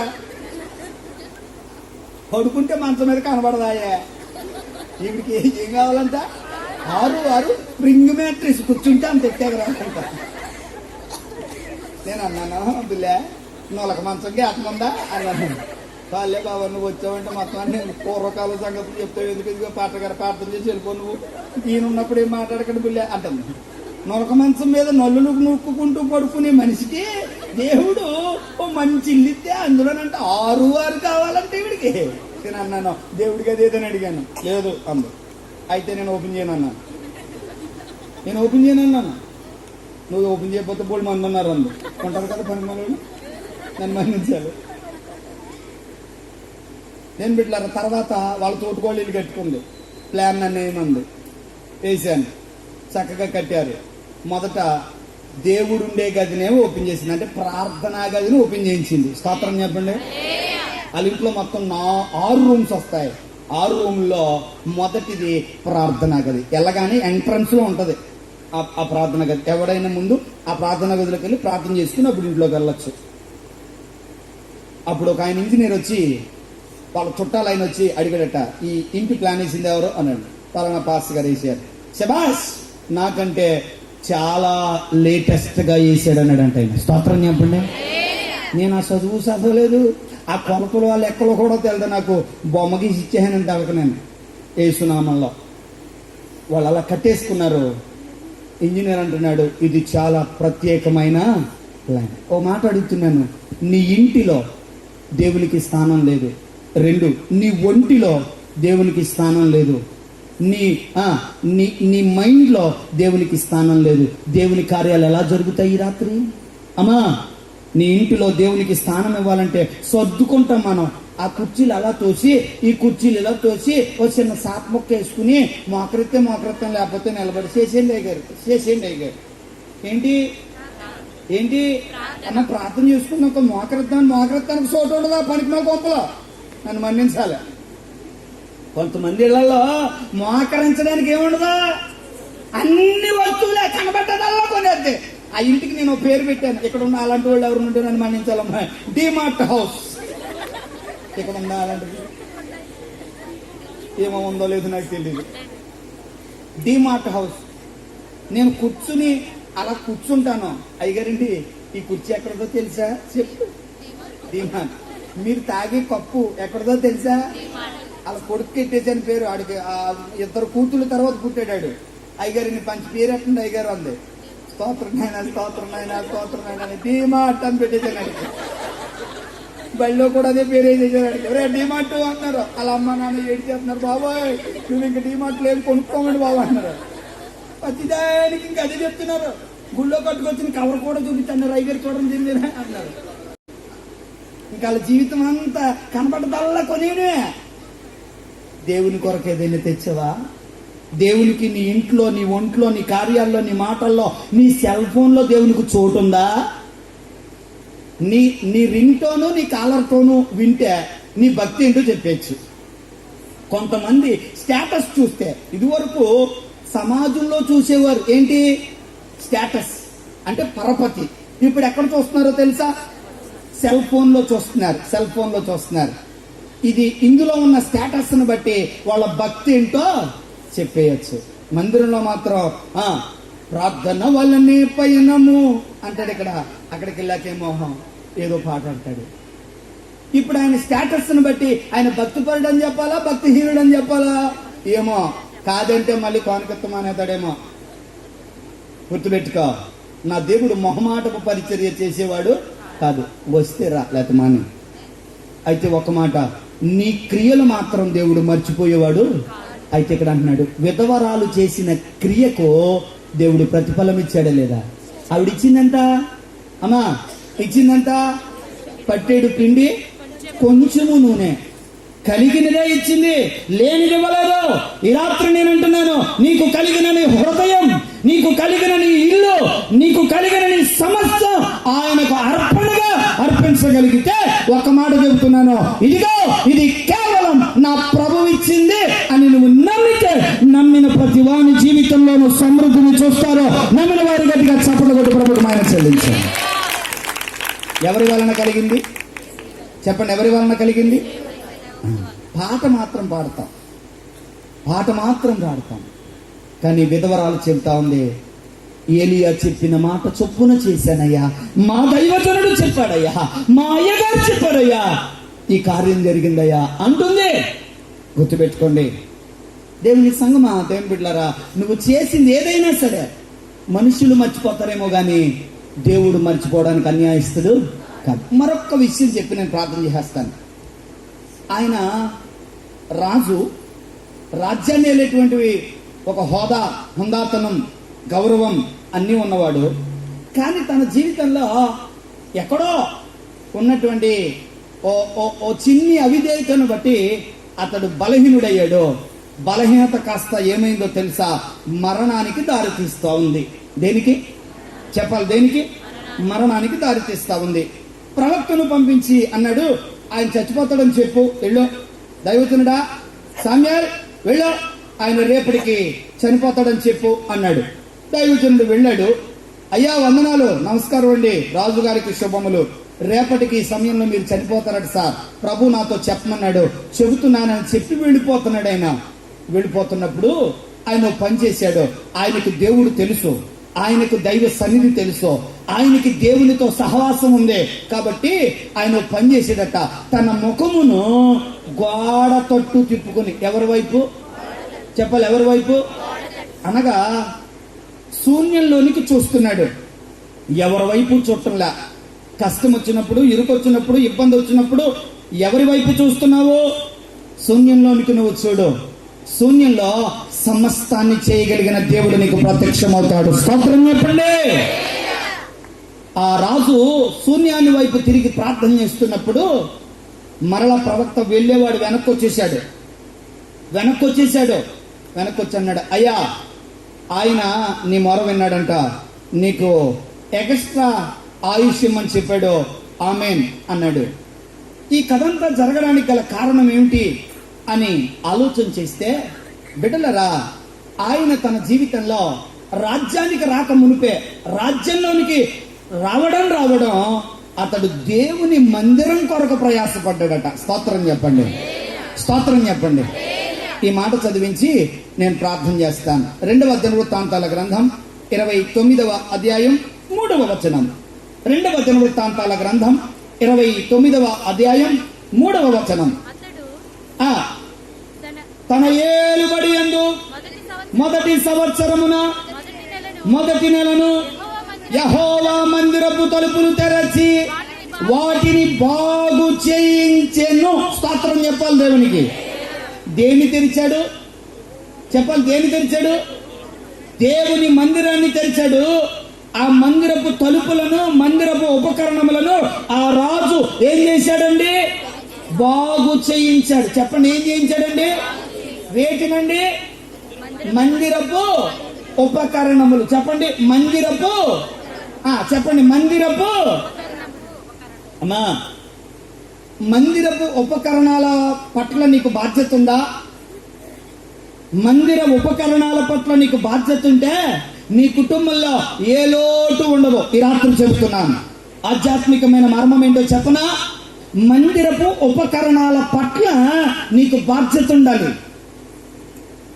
అతడు రాజరికంలోనికి రాగానే, రాజ్య అధికారాన్ని పొందగానే మొదటి అడుగు ఎక్కడ వేశాడు అంటే మందిరం దగ్గరికి వెళ్ళాడు.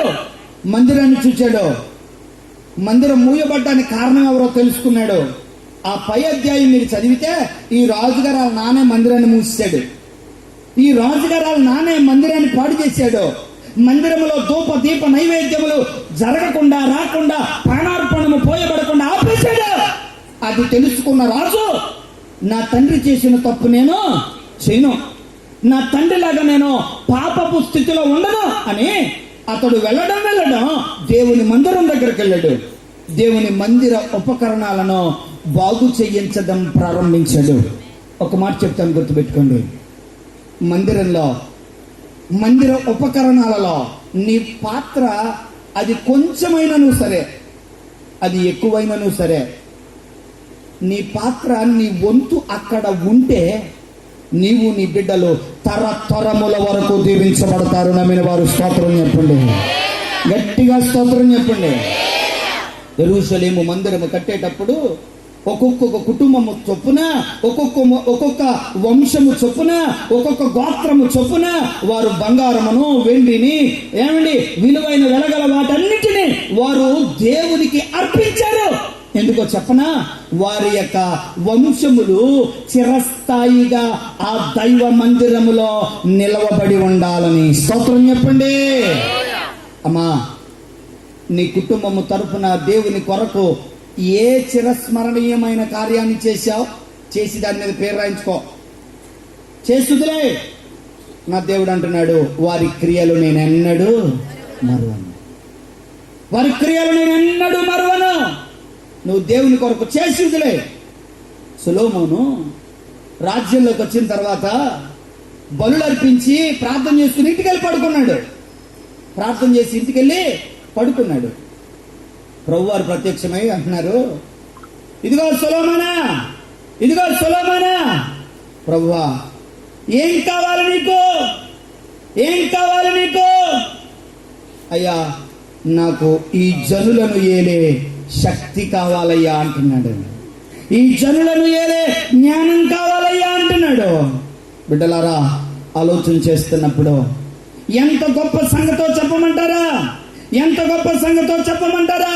ఈ రాత్రికాల సమయంలో దేవుని సన్నిధానంలో అతడు అడిగినది సబబేనని ఆయన ఎరిగి, ఆయన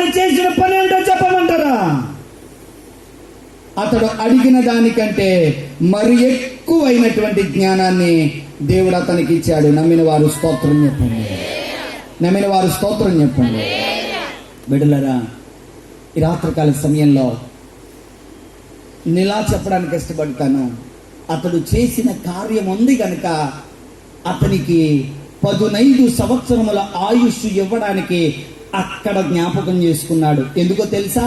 అక్కడ ఏమని ప్రార్థన చేశాడు? ప్రాణం ఇమ్మని, ఆరోగ్యం ఇమ్మని, ఆశీర్వాదం ఇమ్మని అడగలేదు. నీ ఎదుట యథార్థముగా ఎట్లు నడుచుకుంటునో కృపతో జ్ఞాపకము చేసుకునమని హిజ్కియా కన్నీళ్లు విడుచుచు ప్రార్థన చేశాడు. అతని ప్రార్థనలో నీ కొరకు నేనేమైనా చేశానేమో, చేస్తుంటే నీకేదైనా గుర్తుంటే దాన్ని జ్ఞాపకం చేసుకో ప్రభువా అని అడిగాడంతే. అమ్మా, ప్రార్థన చేసేటప్పుడు అది ఇది ఇయ్యి నాయనా అని అడిగే ముందు నువ్వు దేవుని కొరకు ఏమైనా చేసినవి ఉన్నాయా అది ముందు నువ్వు జ్ఞాపకం చేసుకో. రైట్, నేను అడగడానికి అర్హుడను, అర్హురాలను, ఎందుకంటే నా జీవితంలో ప్రభు కొరకు నేను ఇది చేశాను అని నువ్వు నిర్ధారించుకున్న తర్వాత అడుగు ప్రభుని. దేవుని కొరకు నువ్వు చేయగలిగింది, చేసింది ఏమీ లేదు, కానీ నీ కొరకు మాత్రం ఆయన సమస్తము చేయాలా?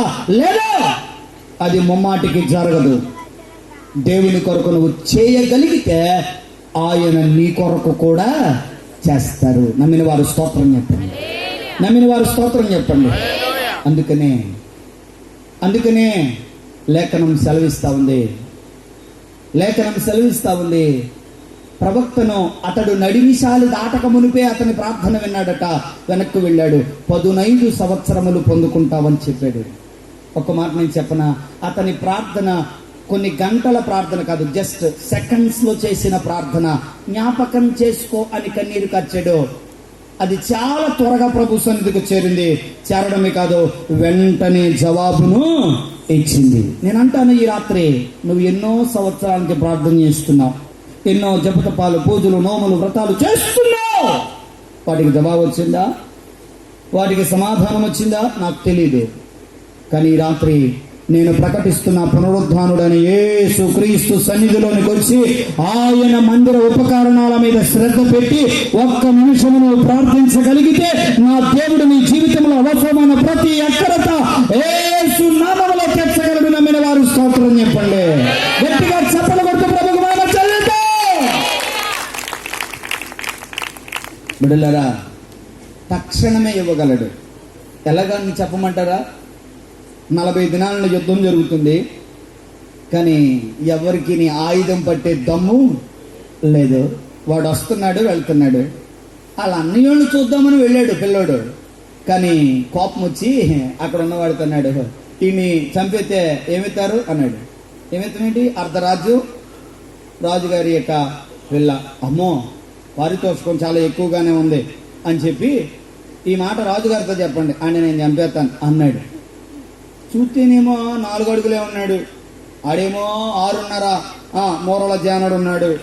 భయం వేసి రాజుగారితో చెబితే రాజుగారు అన్నాడు, ఒరే నువ్వు పిల్లోడురా, నీకేం తెలుసు అంటే అప్పుడు అన్నాడు, నేను అడవిలో ఉన్నప్పుడు నా చిన్ని మందను ఎదుర్కొనడానికి వచ్చిన ఎలుగుబంటిని చంపుటకును, సింహము మీద పడి దానిని చీల్చుటకును బలమనిచ్చిన వాడు నా పక్షమున ఉన్న దేవుడు అని చెప్పాడు. స్తోత్రం చెప్పండి. అల్లిపోయాడు రాజు. ఎస్, వీడే కరెక్ట్ అన్నాడు, పంపాడు. ఏమీ లేవు ఆయన దగ్గర.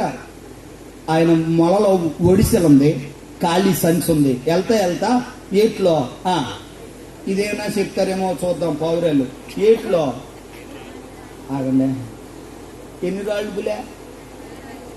నొన్నరాయా, సున్నం రాళ్ళ? గట్టిగా చెప్పండి, ఎన్ని రాళ్ళు? 5 రాళ్లను దేవుడిచ్చాడు. సంచులు వేసుకున్నాడు, వెళ్ళాడు. ఒకే ఒక రాయి తీశాడు, మిగిలిన 4 ఇంకా ఉపయోగించలేదు. ఒక రాయి తీసి, ఈ దినమున యెహోవా నా పక్షమున యుద్ధము, అప్పుడు రాశాడండి ఆ పాట. దాన్ని స్టేజీలు ఇరిగిపోయేలాగా బాధేస్తున్నారు, వీళ్ళు ఎరగొట్టేస్తున్నారు. తర్వాత ఇరిగిపోయిన స్టేజీలకు మేము డబ్బులు కట్టుకోవాల్సి వస్తుంది. యుద్ధము, అది ఆధ్యాత్మిక అర్థం. యుద్ధము, రాజులు మనకెవరు లేరు, శూరులు సైన్యములకు అధిపతి అయిన యుద్ధము అది అని పాడాడు దావీదు. వాళ్ళందరికీ ఆశ్చర్యం వేస్తుంది, ఇదేంటి యుద్ధం చేసేది దేవుడు అంటున్నాడేటి, పిల్లోడు వెళ్ళాడు, చచ్చిపోతాడో బతుకుతాడో తెలీదు, వాడేమో ఎర్రికేకలే వేస్తున్నాడు. తిప్పాడు, ఒడిశలను తిప్పి ఒక్క దెబ్బతో అతన్ని హతమార్చగలిగాడు. మీరు బైబిల్ చదివితే అక్కడ ఉంటుంది, అతడు బోర్లా పడ్డాడంట. ఎలా పడ్డాడు ఏమండి? సహజంగా ఆలోచన చేద్దాం, న్యూటన్ కనిపెట్టిన గ్రావిటీని బట్టి అయినా ఆలోచన చేద్దాం. ఇలా కొడితే ఎలా పడాలి? లైట్ ఆఫీసర్ అక్కడ తమ్ముడులు కనబడకుండా మంచి మంచి సౌకర్యాన్ని సమకూర్చుకున్నారు అక్కడ. అదనమాట. చీకటి చేసేస్తే ఇది కళ్ళు కనబడదు. మనం ఏం చేస్తున్నా పర్వాలేదు అనుకున్నారు, అందరూ నల్ల టీ షర్ట్లు వేసుకున్నట్టుగా. ప్రభువుకు మహిమ కలుగును గాక. దేవునికి స్తోత్రం చెప్పండి, స్తోత్రం చెప్పండి. మర్చిపోయింది అనుకున్నారు, వాళ్ళ మీద కూడా కొన్నేసి జనాల సంగతాలకి మర్చిపోయారు. బిడ్డలారు గమనించాలి, ఏం చెప్తున్నాను? బోర్లా ఎలా పడతాడు? ఇలా కొట్టాను, నన్ను ఇలా కొట్టారు మీరు, ఇప్పుడు మీరు కోపం వచ్చి రాయిస్ కొట్టారు నన్ను, నాకు ఇక్కడ తగిలింది, ఎలా పడతాను? మరి గొలియత్ ఎలా పడ్డాడు? బోర్లా పడ్డాను, మరణం ఏంటి? ఏం లేదు, గొలియాతు వెనకాల అజానుబావుడు వంటి నా దేవుడు నిలుచున్నాడు, దావీదు పక్షమున యుద్ధము చేయడానికి. స్తోత్రం చెప్పండి. దావీదు రాయి మాత్రమే విసిరాడు, నా దేవుడు లాగి లెంపకే కొట్టాడు. మనకు అర్థమయ్యేలో చెప్పడానికి. ఇక్కడ కొట్టగానే ఎక్కడ పడ్డాడు? ఎక్కడ పడ్డాడు? బోర్ల పడ్డాడు. వాడి కత్తితో వాడి తలే చెప్పాలి. అన్నలో రాజుగారు సైన్యం ఆశ్చర్యపోయారు. ఈ పిల్లోడా గొలియాతును చంపింది అవునా? నా దేవుని పక్షమున ఎంతటి వీరుడైన ఎంతటి శూరుడైన యేసు నామములో లయమగునుగాక. విలవలలాడించాడంతే. గుర్తుపెట్టుకోండి, దావీదు చేసిన కార్యాలను మరచిపోని దేవుడు అన్నలందరినీ పిలిచాడు. అన్నలందరూ వద్దన్నాడు. సమూయేలు గారికి నీరసం వచ్చేస్తున్న ప్రభువా ఏంటి నాయనా అంటే, ఆగు ఎస్ఈని పిలువు. మళ్ళా ఎస్ఈ నీ కుమారులందరూ ఇక్కడే ఉన్నారా? లేదు నాయన, కడసారి వాడు అక్కడ ఉన్నాడు, ఆడెక్కడ అడవిలో ఉంటాడు నాయన, గొర్రెల్ని కాస్తాడు, ఆయన కూడా పిలిపించు. ప్రభు ఒకవేళ వాడితో మాట్లాడతాడేమో. అతడు లోనికి రాగానే అతడు ఎర్రని నేత్రములు గలవాడును, చూచుటకు సుందరుడు ఎంటుడు చూచి దేవుడు అంటున్నాడు, ఇదిగో ప్రవక్త లే, నేను కోరుకొనిన వాడు ఇతడే. స్తోత్రం చెప్పండి. 7 అన్నల ముందు చిన్నవాడు కడసరి వాడైన ఎవరిని కోరుకున్నాడు? ఎవరిని? ఎందుకు కోరుకున్నాడో చెప్పండి. దేవుని కొరకు. అతడు సాహస కార్యాలు. ఈ రాత్రి నిన్ను కూడా దేవుడు కోరుకోవాలంటే దేవుని కొరకు నువ్వు ఏదైనా చేసి ఉండాలి. ఏ కంపెనీలోనా ఉద్యోగానికి వెళ్తే, ఏ పాస్టర్ గారి దగ్గర ఉద్యోగానికి వెళ్తే ఏంటంట, అనుభవం ఉందా, ఎక్స్పీరియన్స్ సర్టిఫికెట్ ఉందా అని అడుగుతారట. ఎందుకని? దేనిలోనైనా ఏముండాలి నీకు? చెప్పాలి, ఏముండాలి? అనుభవం ఉండాలి, ఎక్స్పీరియన్స్ సర్టిఫికెట్ ఉండాలి. హలో, భక్తిలో నీకు కూడా ఎక్స్పీరియన్స్ సర్టిఫికెట్ ఉండాలి. నా దైవజనుడు నీ కొరకు సాక్ష్యం చెప్పాలి, ఎస్ అతడు దానికి యోగ్యుడు అని దైవజనుడు ముద్ర వేయకపోతే నీ మీదికి ఆశీర్వాదం ఎప్పటికీ రాదు. నమ్మితే స్తోత్రం చెప్పు. ఎందుకో తెలుసా? దైవజనుడు ఆపాదించాలి, దైవజనుడు ఆమేనని పలకాలి. అందుకని విధవరాల జీవితంలో గాని, యేసయ్య జీవితంలో గాని దైవజనుడు పలికితేనే కార్యాలు జరిగాయి. స్తోత్రం చెప్పండి. మరొక మాట ఇర్మియా గ్రంథం 31వ అధ్యాయం 13వ వచనం. వారి దుఃఖమునకు ప్రతిగా సంతోషమిచ్చి వారిని ఆదరించెదను. చాలు. 2వ మాటను జ్ఞాపకం చేస్తున్నాను. వివరించడానికి సమయం సరిపోదు కానీ జ్ఞాపకం చేస్తున్నాను. 3వ మాట కూడా చదివించేస్తాను, ప్రార్థన చేస్తాను. అంటున్నాడు ఇక్కడ, వారి దుఃఖమునకు ప్రతిగా సంతోషమిచ్చి వారిని ఆదరించెదను. అమ్మా, మొదటిగా ఆయన ఏం చెప్పాడు? నేను వారి క్రియలు ఎన్నడూ మరువడు గనక చేసిన దానికి ప్రతిఫలము ఇస్తాడు. చేసిన దానికి ప్రతిఫలము ఇస్తాడు. నమ్మిన వారు స్తోత్రం చెప్పండి. నమ్మిన వారు స్తోత్రం చెప్పండి. రెండవది అంటున్నాడు, వారి దుఃఖమునకు ప్రతిగా సంతోషం ఇచ్చి వారిని ఆదరిస్తాడట. వారిని ఏం చేస్తాడట చెప్పండి? వారిని ఏం చేస్తాడట? ఆదరిస్తాడు. ఆదరించే దేవుడు మనకున్నాడని మనం ఎరగాలి. ఎందుకో తెలుసా? దైవజనుడు అన్నగారు పాడతాడు, నన్ను ఆదరించువాడా నీకే వందనం, కన్నీరు తుడచువాడా నీదే జీవితం, అంకితం అంకితం యేసు, అంకితం అంకితం నీ కొరకే నా జీవితం, నన్ను ఆదరించువాడా నీకే వందనం, కన్నీరు తోడచువాడా నీదే జీవితం. దేని బిడ్డలారా, దైవ సన్నిధానంలో ఈ రాత్రి ప్రభు అన్నాడు, వారి దుఃఖమునకు ప్రతిగా సంతోషమిచ్చి వారిని ఆదరిస్తాను. ఎమ్మాయి అనే గ్రామానికి ఆయన వెళుతూ ఉండగా నలుగురు ఒక పిల్లోని మంచం మీద వేసుకుని తీసుకుని వెళ్ళిపోతా ఉన్నారు. తీసుకుని వెళ్ళిపోతా ఉంటే ఆయన ఎదురు వస్తున్నాడు. జీవాధిపతి వెళతా ఉంటే జీవాధిపతికి ఏం ఎదురు వస్తుంది? మరణం ఎదురు వస్తుంది. ఆయన మరణపు ముళ్ళును విరిచిన వాడు గనక, మరణమును జయించిన వాడు గనక పాడెను ముట్టాడు, చిన్నవాడల్లే అన్నాడు. అతడు లేచి కూర్చున్నాడు. తల్లికి అప్పగించి ఆ తల్లిని ఆదరించాడు. నమ్మిన వారు స్తోత్రం చెప్పండి. అడగలేదు ఆవిడ, అయ్యా నా కొడుకును బ్రతికించయ్యా అని అడగలేదు. నువ్వు అడగవసరం లేదు. నీ దుఃఖాన్ని చూస్తున్నాడు. వారి దుఃఖమునకు ప్రతిగా సంతోషమిచ్చి, ఏమిచ్చి చెప్పాలి ఏమిచ్చి? ఈ రాత్రి ఈ సభలో కూర్చున్న వారు కావచ్చు, ఈ మైకు శ్రవణ యంత్రము ద్వారా వింటున్న వారు కావచ్చు, మీ దుఃఖమేదో, మీ కన్నీరేదో గుండెలు పగిలేలాగా ఏడవాలనున్నా ఏడవలేకుండా గుండెల్లోనే నొక్కేసుకుని ప్రభు దగ్గర ఆ దుఃఖమును కళ్ళల్లోంచి బయటికి రానివ్వకుండా ఆపుకుని చిరునవ్వు ముఖాన్ని పెట్టుకుని తిరుగుతున్న వారు గుర్తుపెట్టుకోండి, రాత్రి ప్రభు నీతో మాట్లాడుతున్నాడు. వారి దుఃఖమునకు ప్రతిగా సంతోషమిచ్చి వారిని ఆదరిస్తానంటున్నాడు. నమ్మిన వారు స్తోత్రం చెప్పండి. నమ్మిన వారు స్తోత్రం చెప్పండి. బిడ్డలారా, నువ్వే సిచ్యువేషన్లో ఉన్నావో నాకు తెలియదు. రాత్రి ఎలాంటి పరిస్థితుల్లో ఉన్నావో నాకు తెలీదు. ఎన్ని దినాల నుండి ప్రభు దగ్గర కనిపెడుతున్నావో నాకు తెలీదు. ఈ పునరుత్థాన దినమందు ఈ క్రీస్తు సువార్త ఉజ్జీవ సభలలో మొదటి రాత్రిలో అల్పుడమైన నన్ను దేవుడు నిలబెట్టుకుని నీతోనే మాట్లాడుతున్నాడు. అమ్మా, నీ దుఃఖమునకు ప్రతిగా సంతోషమిచ్చి నిన్ను ఆదరించనై ఉన్నాడు. అమ్మా, నీ జీవితంలో ఆదరణ కరువైందా? నిన్ను ఆదరించేవారు లేరా? నా దేవుని బిడ్డలారా, దైవ సన్నిధానంలో అంటున్నాడు, నమ్మకమైన దేవుడవైనా నీవే చాలు యేసయ్యా, నమ్మకమైన దేవుడవైనా నీవే చాలు యేసయ్యా, నేనేమై ఉన్నా ఏ స్థితిలో ఉన్నా, నేనేమై ఉన్నా ఏ స్థితిలో ఉన్నా, ఇంకేమి కోరుకోనయా,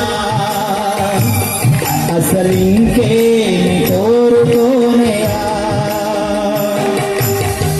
నమ్మకమైన దేవుడవయ్యా నీవే చాలు యేసయ్యా, నేనేమై ఉన్నా ఏ స్థితిలో ఉన్నా, పాడదామా?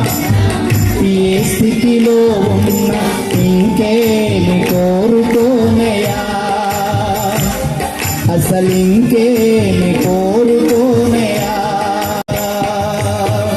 నమ్మకమైన దేవుడవయ్యా నీవే చాలు యేసయ్యా, ఆప్తులైన వారే హాని చేయ చూచిన మిత్రులే, ఆప్తులైన వారే హాని చేయ చూచిన మిత్రులే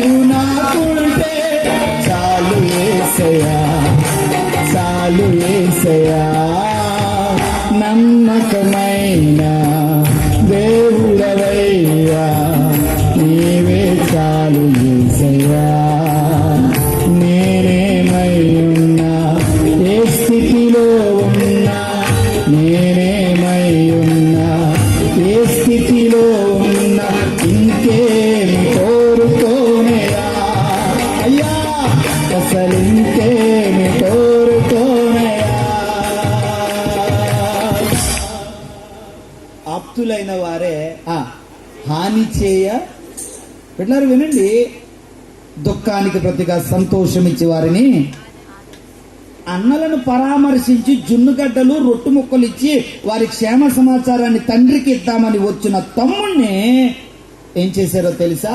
పట్టుకుని కొట్టి ఒక నీళ్లు లేని గోతులో పడేశారు. హలో, పడేసి అందరూ తమ్ముడు తెచ్చి నీ తిందామని కూర్చున్నారు. పెద్దోడికి గుండెల్లో దుఃఖం ఆగట్లేదు. అన్నాడు, రే అని అందులో పడేసి మనం ఇలా తినడం న్యాయం కాదు. ఆడెక్కడో చోట బ్రతుకుతాడు, ఆ గోతులోంచి తీసి ఎవడోడికి అమ్మేద్దాం రా, పోన్లే కానీ డబ్బులన్నీ వస్తాయి అని తీసి వారిని పరదేశస్తులకు అమ్మేశారు. వాళ్ళు వెళ్ళి ఒక బానిస గుంపు కంపేశారు. అక్కడ ఒక ఆయన కొనుక్కున్నాడు ఆ పిల్లోడిని. నా దేవుడు అక్కడ ఆ పిల్లోడు పక్షాన్ని ఉన్నాడు. అక్కడి నుంచి ఒక ఆవిడ మరలా జైలుకి పంపింది. అయినా నా దేవుడు ఆ పిల్లోడు పక్షాన్ని ఉన్నాడు. ఇద్దరికి మేలు చేశాడు. అందులో ఒకడు ఒక సమయాన్ని జ్ఞాపకం చేసుకున్నాడు.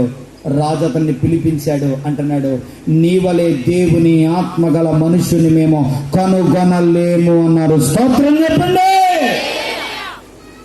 రాజు అంటున్నాడు, రాజ్యము విషయములో, సింహాసనము విషయములో తప్ప మరి దేని విషయంలో నేను నీకంటే పైవాడిగా ఉండను. నువ్వే అన్ని పనులు చూసుకోవాలి. యోసేపు అన్నలు నెట్టేశారు. కుటుంబం వెలివేసింది. సమస్తము విడిచిపెట్టారు. ఎవరు అతన్ని ఆదరించేవారు లేరు. కానీ దేవుడు అతన్ని ఆదరించి ఏం చేశాడు? సంతోషమిచ్చి వారిని, అనగా యోసేపును ఏం చేశాడు దేవుడు? చెప్పాలి, ఏం చేశాడు దేవుడు? చెప్పండరా, ఆదరించాడు. ఏం చేశాడు? ఆదరించాడు. ఒక రోజున రానే వచ్చారు. ఎవరో తోసేసి, నెట్టేసి, తిట్టేసి, కొట్టేసి చచ్చిపోయాడు నీ కొడుకని చెప్పిన అన్నలు వచ్చారు. గుర్తుపట్టాడు, కానీ వారితో కఠినంగా మాట్లాడుతున్నాడు. అన్నలు యోసేపును, చెప్పాలి ఒక మాట నేను చెప్పనా, ఈ లోకం, నీ సమాజం, నీ కుటుంబం, నీ సహవాసం, నీతో ఉన్నవారు నిన్ను మరిచిపోయేటంత స్థితిలోనికి దేవుడు నిన్ను తీసుకుని వెళ్ళిపోతాడు. నిన్ను గుర్తుపట్టలేనంత దీవెనలోనికి తీసుకుని వెళ్ళిపోతాడు. వీళ్ళైనా ఎంతగా దీవించబడ్డారా? వారి దేవుడు వారి పక్షాన ఉన్నాడు గనుక వారికి ఏ లోటు లేదు. స్తోత్రం చెప్పండి.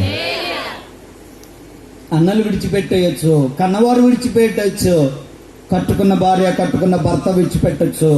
కానీ దేవుని తోడు ఉంటే ఎక్కడైనా కూడా నీవు విజయ పదంలో నడవగలవు. నా దేవుడు నిన్ను నడిపిస్తాడు. పాడతామంతే. ఏంటి?